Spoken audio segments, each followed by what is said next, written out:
الحمد لله وكفى وسلام على عباده الذين اصطفى أما بعد فأعوذ بالله من الشيطان الرجيم بسم الله الرحمن الرحيم قل لن يصيبنا إلا ما كتب الله لنا هو مولانا وعلى الله فليتوكل المؤمنون صدق الله العظيم. محترم دوست اور بزرگوں، اللہ جل جلالہ عمن والہ نے پوری دنیا کو اپنے قدرت سے بنایا ہے اور وہی اپنی قدرت سے اس نظام عالم کو چلا رہا ہے. جو کچھ تصرف ہو رہا ہے وہ اللہ ہی کے کرنے سے ہوتا ہے، چاہے کوئی بڑا تصرف ہو رہا ہو یا کوئی چھوٹا تصرف ہو رہا ہو. بغیر اللہ کے امر اور بغیر اس کے حکم کے دنیا میں کچھ نہیں ہو سکتا. یہ ہمارا یقین ہے، ہمارا اعتقاد ہے اور یہی ہمارا ایمان ہے. اور دنیا جو ہے اسی ایمان کی آزمائش کا نام ہے. سچوں کو، پکوں کو اللہ تعالیٰ آزمائشوں میں ہی پرکھتا ہے، ان کو مضبوط کرتا ہے اور کچے لوگوں کی چھٹائی ہو جاتی ہے. اس وقت جو صورتحال پوری دنیا میں بنی ہوئی ہے یہ اللہ ہی کی طرف سے ہے، اس کا کوئی انکار نہیں کر سکتا. بلکہ ساری مادی طاقتیں سر دھونے بیٹھی ہیں اور اس اللہ کی طرف سے آئی ہوئی جو بھی آفت، مصیبت، پریشانی، وبا اس کے سامنے اپنے ہتھیار ڈالے ہوئے ہیں. یہ اللہ کی قدرت کا ایک معمولی سا مظاہرہ ہے. اللہ کے مقابلے میں کوئی طاقت آج تک نہ ٹھہری ہے، نہ قیامت تک ٹھہر سکتی ہے. اللہ کی طرف سے جو کچھ حالات ہوتے ہیں وہ اپنے بندوں کے اعمال کے نتیجے میں ہوتے ہیں. ابھی پوری دنیا تسلیم کر رہی اس کو کہ بھئی وائرس اور وائرس پھیلتا ہے، اس کا اثر ہوتا ہے.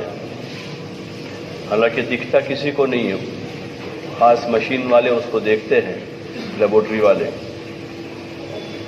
لیکن پھر بھی بن دیکھے پوری دنیا اس کا اقرار کر رہی ہے، اعتراف کر رہی ہے کہ وائرس پھیلتا ہے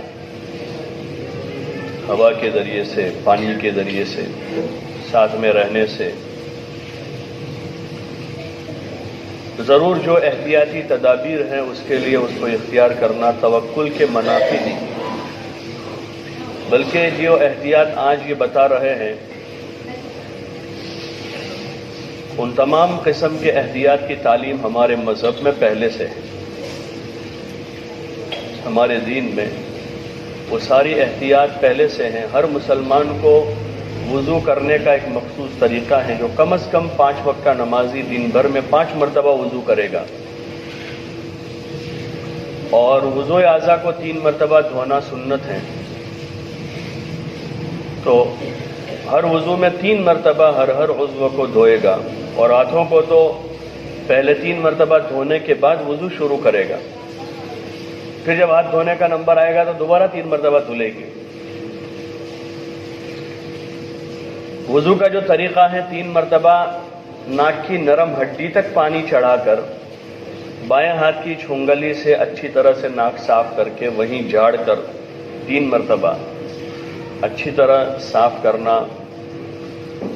چہرے کو اچھی طرح سے دھونا، مل کر دھونا. کان کا مسا کر کے کانوں کو صاف کرنا. اور صبح اٹھنے سے لے کر رات تک میں 10 مرتبہ مسواک کرنا سنت ہے، جس سے دانت اور زبان کو اچھی طرح سے صاف کرنا. کسی کو جمائی آوے جس کو اپنے بگاسو بولتے ہیں تو اپنا ہاتھ چہرے پر رکھ دے. کسی کو چھینک آوے تو سیدھا لوگوں کے سامنے نہ چھینکے بلکہ ایک طرف ہو جاوے اور کوئی کپڑا، رومال وغیرہ اپنے چہرے پر رکھ کر چھینکے. چھینک کی آواز کو آہستہ کرنے کی کوشش کریں. یہ سارے آداب اور سنتیں ہیں. یہ ہمارا مذہب اور ہمارا دین ہے. ہر جگہ نہ تھوکیں، ہر جگہ پیشاب نہ کریں. پیشاب کرنے کا طریقہ بتایا ہے کہ بیل میں پیشاب نہ کریں، سائے دار درخت کے نیچے نہ کریں، سائے دار دیوار ہو، کوئی بیٹھک وغیرہ بنی ہوئی ہو وہاں پیشاب نہ کریں، جہاں لوگوں کو حرج ہوتا ہو وہاں نہ کریں، راستے میں کچرا نہ ڈالیں، اپنے آنگنوں کو صاف ستھرا رکھیں. یہ ساری تعلیمات حضور صلی اللہ علیہ وسلم کی تعلیمات ہیں، جس کو آج پریکٹیکل حکومت کے محکمے لوگوں کو بتا رہے ہیں. ٹریفک پولیس والے پبلک کو کھڑی کر کے بتا رہے ہیں بھائی ایسے ہاتھ دھوؤ اور انگلیوں میں یہاں فلال کرو، یہاں کرو. تو یہ تو ہمارا مذہب، ہمارا دین اور ہمارے دین کی شروعات اور ابتدا یہاں سے تو ہوتی ہے. کتاب الطہارت کے جو ابواب ہے اس میں استنجے کا طریقہ، استنجے میں اچھی طرح پاک صاف ہونا. تو یہ تدابیر جو ہیں وہ شریعت کے منافی نہیں ہے، بلکہ یہ ہمارا دین، ہمارا مذہب، ہمارا دھرم ہے، جس کی ہر حال میں وائرس ہو یا نہ ہو کوشش کرنی چاہیے. ہر حال میں یہ سارے آداب ہیں ہمارے. جیسے آدمی چھینک کھاتا ہے تو ویسے عام دنوں میں ابھی وائرس کی وجہ سے وہ کہہ رہا بھائی رومال رکھ دے، پبلک کے درمیان میں نہ رہے، وہ ایک طرف ہو جاوے. وہ تو ہمارا دین ہے کہ کوئی چھینکنے والا لوگوں کے درمیان نہ چھینکے، تھوکنے والا راستے میں نہ تھوکے. جمائی اور بگاسو آوے تو سیدھا لوگوں کے سامنے اپنا منہ یوں کھلا نہ کر دیں، بلکہ اپنا بایاں ہاتھ اور ہاتھ کا بھی ہتھیلی کا پشت والا حصہ، ہتھیلی والا نہیں، پشت والا حصہ یوں اپنے منہ پر کر دیں جب جمائی آوے. تو یہ ہمارا دین ہے، ہمارا مذہب ہے، اور مذہب کی بنیادی تعلیمات میں سے یہ ساری چیزیں ہیں. اس لیے یہ توکل اور دین کے منافی نہیں ہے. لیکن اس کے بعد بھی جو کچھ پیش آئے گا وہ اللہ ہی کی طرف سے ہوگا. قُل لَن يُصِيبَنَا إِلَّا مَا كَتَبَ اللَّهُ لَنَا، کہ جو کچھ ہم کو پہنچتا ہے وہ ہمارے اللہ کی طرف سے لکھا ہوا ہے، اس کو کوئی ٹال نہیں سکتا ہے. وہ مولانا، اور وہی ہمارا مولا ہے، وہی ہمارا کام بنانے والا ہے. وعلی اللہ فلیتوکل المؤمنون، اور ایمان والوں کو اللہ ہی پر بھروسہ کرنا چاہیے، ڈرنا نہیں چاہیے. زندگی ڈرنے کے لیے نہیں ہے بلکہ ہمت کے ساتھ جینے کے لیے ہے. موت ہر ایک کے وقت پر لکھی ہوئی ہے. بغیر بیماری کے آدمی چلتے چلتے چلا جاتا ہے. کوئی مرض نہیں تھا، پورے 80 سال 80 کلو کے جسم کے کسی روئے میں بیماری نہیں تھی اور آدمی چلا گیا. تو اس لیے جو ڈر کی کیفیت بنائی جا رہی ہے دنیا میں، اس ڈر اور خوف میں بلکہ لوگوں کے لیے تسلی کا سامان کرنا چاہیے، اور لوگوں کو تسلی دینی چاہیے کہ جو کچھ ہوگا وہ اللہ جو چاہے گا وہی ہوگا. ہاں، تدبیر میں کمی نہیں کرنی چاہیے، اس کا انکار بھی نہیں کرنا چاہیے. اگر کوئی احتیاط کر رہا ہے تو اس کو خلاف دین اور خلاف شریعت بھی نہیں سمجھنا چاہیے، بلکہ میں نے جیسے عرض کیا، یہ احتیاط اور یہ آداب جو ہیں بیماری کے دنوں کے نہیں ہیں، یہ تو زندگی بھر کے آداب ہیں.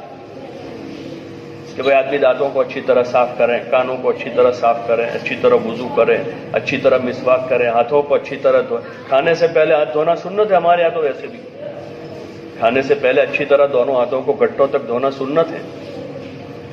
وضو میں ہاتھوں کو دھونا سنت ہے، 3 مرتبہ پہلے دھوئیں گے پھر شروعات کریں گے وضو کی. ایسے نجاست اور گندگی کو ادھر ادھر ڈالنا یہ ہمارے دین میں اچھی چیز نہیں ہے کہ آدمی جہاں چاہے تھوک دے. گھر کے کونے میں بعض پان کھانے والے، تمباکو کھانے والوں کے گھر جاتے ہیں تو ان کے کونوں میں پچکاریاں، وہاں گھر کے کونے میں آدمی کتنا نادان ہے، جہاں جس کمرے میں سوتا ہے اس کمرے کے کونے میں پچکاری مار رہا ہے. جس کمرے میں سوتا ہے وہی بیڑیاں پی پی کے آدمی کونے میں جمع کر رہا ہے، ڈال رہا ہے. بھائی بیڑی کہاں ڈالنی چاہیے؟ ایک غلط عادت پڑی ہوئی ہے، ٹھیک ہے، تو اس کو، اس غلط عادت کو، اس کا مرکز گھر تھوڑا بنانا چاہیے. تو یہ ساری تدابیر اور احتیاط وہ ہمارے دین میں پہلے سے ہے کہ آدمی چوکن نہ رہے، پاک صاف رہے، صاف ستھرا رہے، اپنے آپ کو بھی پاک صاف رکھے، اپنے گھر کو پاک صاف رکھے، اپنی گلی محلوں کو پاک صاف رکھے۔ حضور صلی اللہ علیہ وسلم نے مدینہ منورہ میں صحابہ کو تاکید کی تھی کہ اپنے آنگنوں کو صاف ستھرا رکھو، یہودیوں کی طرح گندا مت رکھو۔ اس زمانے میں تعلیم دی۔ اونٹوں، گھوڑوں، بکریوں کا زمانہ ہے، گھر گھر میں بکریاں ہوتی تھی، گھر گھر میں گھوڑے اور اونٹ ہوتے تھے، اور عامتاً جانور گندگی کرتے ہیں۔ تو ایسے زمانے میں حضور صلی اللہ علیہ وسلم تعلیم دے رہے ہیں کہ بھئی اپنے آنگنوں کو صاف ستھرا رکھو۔ تو یہ جو کچھ تدابیر ہیں اس کی احتیاطی، اس کو دین اور شریعت کے منافی نہیں سمجھنا چاہیے، توکل کے خلاف نہیں سمجھنا چاہیے۔ یہ تدبیریں ہیں دنیا میں، ان تدبیروں کے ساتھ جینے کا حکم ہے، لیکن ڈرنا بھی نہیں چاہیے، ڈرنا نہیں چاہیے۔ اور جتنے اس قسم کے جو نیوز ہیں، سماچار ہیں، اس کو زیادہ پھیلانے نہیں چاہیے، جس سے ڈر پیدا ہو رہے ماحول میں، دہشت پیدا ہو رہی ہو۔ ایسے نیوز فارورڈ نہیں کرنے چاہیے زیادہ، جس سے ماحول میں دہشت پیدا ہو اور لوگ ذہنی اعتبار سے بیمار ہو جائے، جسم میں کچھ نہ ہو۔ کہ بہت سے لوگ ہیں دنیا میں، آج کی دنیا میں، جو ذہنی بیمار ہیں، اپنی بیماریوں میں ان کو حقیقت میں بیماری نہیں ہے۔ ڈاکٹر کہ بھائی تمہارے سارے رپورٹ نارمل ہیں، لیکن وہ ذہنی بیمار ہے، تو دوسرے ڈاکٹر کے پاس جاتا ہے، وہ کہے بھائی تمہارا کچھ بھی نہیں ہے، کیا ڈاکٹر نے سمجھ نہ پڑ دی من چھیا کشو۔ تیسرے ڈاکٹر کے وہ کہہ رہا ہے بھائی تم کو کچھ نہیں ہے، کیا انہوں نے بھی سمجھ نہ پڑ دی من کشک چھ۔ یہ ذہن میں بیماری، یہ بیماری کبھی نہیں جائے گی۔ پھر اس کے بعد کسی نے ہوا لگا دی کہ بھائی تم کو کسی نے کچھ کر دیا ہے، تو اب آدمی اس رخ پہ چڑھ جاتا ہے کہ ڈاکٹر تو سارے رپورٹ نارمل ہیں لیکن کسی نے کچھ کر دیا ہے۔ تو یہ ذہن میں بیماری ہے، ذہن میں بیماری۔ ایسے سائیکولوجیکل ذہنی اعتبار سے دنیا میں یہ میڈیا کے راستے سے ایک بیماری کو چلایا گیا ہے، خوف کی، دہشت کی۔ اور یہ پہلی بار نہیں ہو رہا ہے، بارہا ایسے بہت سارے واقعات دنیا میں ہوئے ہیں کہ جس میں ٹھیک ہے مرض اور بیماری اپنی جگہ، اس سے پہلے پوری تاریخ میں کتنی قسم کی وبائیں پھیلی۔ ابھی کچھ دنوں پہلے اپنے یہاں کے ایک بزرگ بڑی عمر کے ایک آدمی سنا رہے تھے کہ اپنے یہاں گودرا میں ایک مرتبہ طاعون آیا تھا کافی سالوں پہلے۔ بولے اتنی اموات ہوتی تھی، موتیں اتنی ہوتی تھی کہ پبلک کی 3 جماعتیں بنی ہوئی تھی، مستقل خبر کھودنے والے، دفنانے والے وہیں رہتے تھے، تجہیز تکفین والے مستقل محلوں میں ہوتے تھے کہ بھئی یہاں ایک میت کو تجہیز تکفین کر کے وہاں گئے، وہاں کر کے وہاں گئے، اور ایک جماعت ہوتی تھی جو میتوں کو اٹھا کے قبرستان لے جا کے دفن کرتی تھی۔ چند ہی دنوں میں بہت ساری اموات ہو گئی تھی۔ تاریخ میں ہزاروں کی تعداد میں ایک ایک شہر میں امواتیں ہوئی ہیں، ایسے تعاون ہوئے ہیں دنیا میں۔ اموی خلیفہ عبد الملک کا بھی قصہ پڑا چند گھنٹوں پہلے، تو وہ اس کے زمانے میں تعاون آیا شام میں، وہ بہت ڈر گیا، تو وہ اپنے چند ساتھیوں کے ساتھ شام سے باہر نکل گیا، اور اتنا ڈرا سہما ہوا تھا کہ زمین پر نہیں اترتا تھا گھوڑے پر سے۔ رات کو نیند نہیں آ رہی تھی، اس نے اپنے ساتھی سے کہا کہ کوئی قصہ سناؤ تاکہ مجھے تھوڑی تسلی ہو، نیند آوے۔ تو وہ بھی عقل مند سمجھدار آدمی ہوگا، اس نے قصہ سنایا بادشاہ سلامت کو، ایک حکایت سنائی کہ جنگل میں لومڑی کو خطرہ تھا جانوروں سے، تو اس نے شیر کے گھر جا کر پناہ لی کہ مجھے خطرہ ہے، تمہاری خدمت کروں گی اور مجھے پناہ دے دو اپنے گھر میں۔ شیر نے کہا ٹھیک ہے تم اپنے ہمارے یہاں رہنا۔ تو جانوروں سے تو معمول ہو گئی وہ، کیونکہ شیر کے گھر پناہ مل گئی۔ شیر کہیں جاتا تو اپنی پوچھ پر بٹھا لیتا اس کو اور اس کے ساتھ ادھر ادھر ہوتا۔ ایک دن ہوا ایسا، شیر کی پوچھ پر وہ لومڑی جا رہی تھی اور اوپر سے باز نے حملہ کیا اور لومڑی کو اٹھا لیا۔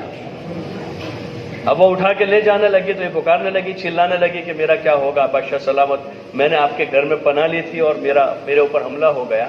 تو بادشاہ سلامت نے کہا کہ زمینی آفتوں میں تو میں تمہاری مددگار بن سکتی تھی، کہ زمین سے کوئی جانور تم پر حملہ کرتا تو میں تمہاری مدد کر سکتی تھی، لیکن یہ آفت آسمانی ہے، اڑتا ہوا پرندہ تم کو اٹھا کر لے، میں کیسے تم کو بچاؤں؟ تو زمینی آفتیں، مصیبتیں، بلائیں جو ہیں وہ تو آدمی ایک دوسروں کا مددگار بن سکتا ہے، لیکن کوئی فیصلہ آسمانوں سے ہوا ہے تو اس فیصلے میں کوئی کسی کا مددگار نہیں ہو سکتا ہے۔ بادشاہ کو تسلی ہو گئی، تو اس لیے یہ جو ہوا کھڑا کیا جائے، اور پھر اس میں سوشل میڈیا لے کر ہم ایک دوسروں کو فارورڈ کر رہے ہیں، یہ اس کو بھیج رہا ہے، اس کو بھیج رہا ہے، فلاں جگہ یہ ہو گیا، فلاں جگہ یہ ہو گیا۔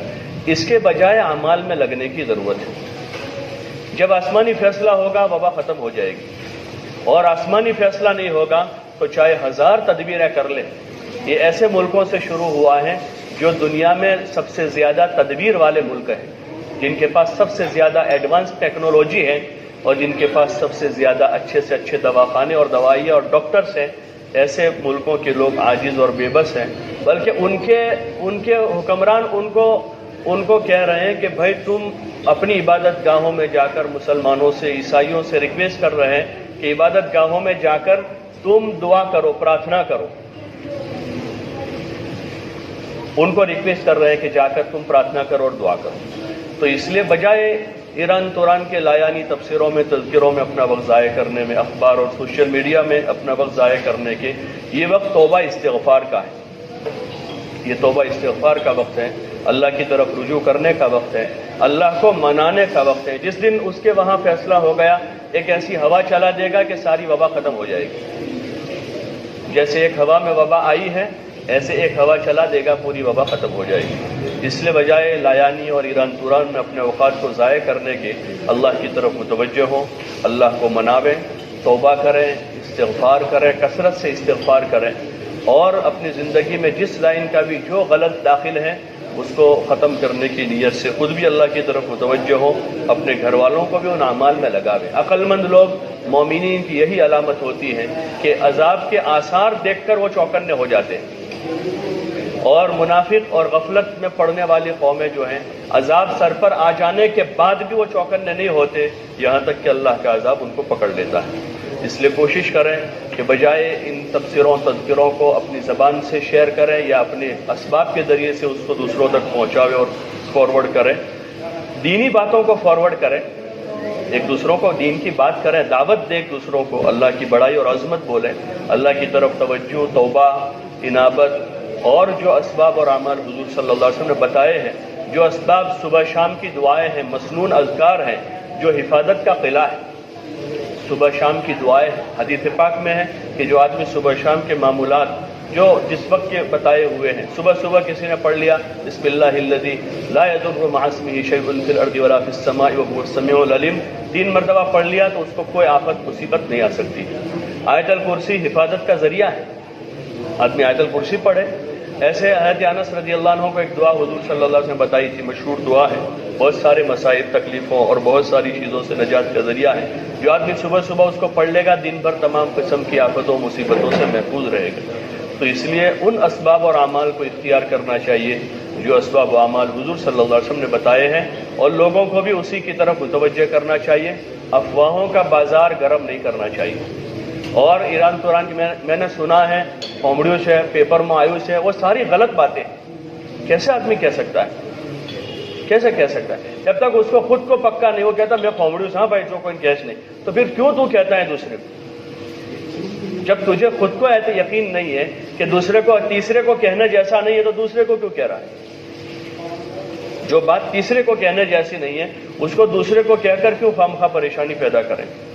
تو ایسے ماحول میں کوشش کرنی چاہیے کہ اعمال، اذکار اور مسنون جو اعمال حضور صلی اللہ علیہ وسلم نے بتائے ہیں، سمجھائے ہیں، ان چیزوں کی خود بھی پابندی کریں، اپنے دوستوں کو اس کی ترغیب دیں، مسجدوں کو آباد کریں، مسجدوں کو آباد کریں. ایک زمانے کا تعاون کا قصہ ابھی پڑھا، اس میں وہ بڑے عالم ہیں، انہوں نے لکھا ہے کہ ہمارے زمانے میں تعاون ہوا تو لوگوں نے ساری جگہیں چھوڑ کر سب لوگوں نے مسجد کی طرف ہجرت کر لی. ان الفاظ کے ساتھ انہوں نے لکھا ہے کہ لوگوں نے اپنے سارے کام کاج، کاروبار چھوڑ دیے اور مسجد کی طرف آ گئے تھے، اللہ کی طرف متوجہ ہو گئے. حضرت انس کی مشہور روایت ہے کہ مدینہ میں جب کوئی حال آتا تھا تو حضور صلی اللہ علیہ وسلم مسجد کی طرف دوڑ جاتے تھے، اور جب تک حال ختم نہیں ہوتا تھا مسجد چھوڑتے نہیں تھے.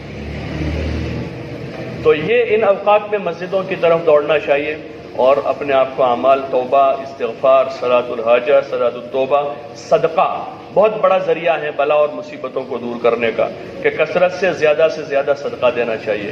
اللہ تعالی ہمیں عمل کی توفیق عطا فرمائے.